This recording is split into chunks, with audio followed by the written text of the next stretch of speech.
ചക്ക സീസണൊക്കെ തീരാറായി. ഒരു ചക്ക എരിശ്ശേരിയുടെ രീതിയിലൊക്കെ അരിഞ്ഞെടുത്തിട്ടുണ്ട്. ചക്കയ്ക്ക് അരയ്ക്കുന്നത് പോലെ തന്നെ അരപ്പും തയ്യാറാക്കിയിട്ടുണ്ട്. അപ്പോൾ നമുക്കിതിനകത്തോട്ട് അരപ്പ് ഒഴിക്കാം. ആവശ്യത്തിന് ഉപ്പിടാം. മഴ സമയമായതുകൊണ്ട് ചക്കയിലൊക്കെ വെള്ളം കാണാതെ കുറച്ച് വെള്ളം, കുറച്ച് കറിവേപ്പിലയും കൂടി ഇട്ട് ഒന്നും കൂടെ ഒന്ന് ഇളക്കി യോജിപ്പിക്കാം.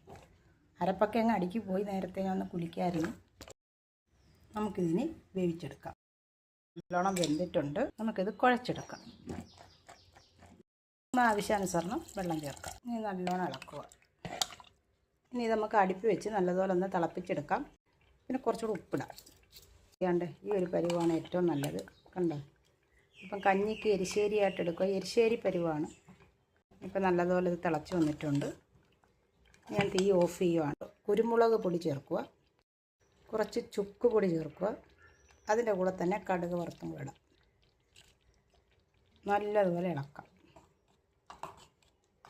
യോജിപ്പിച്ച ശേഷം അതിൻ്റെ മുകളിലേക്ക് നമുക്ക് തേങ്ങ വറുത്തിടാം.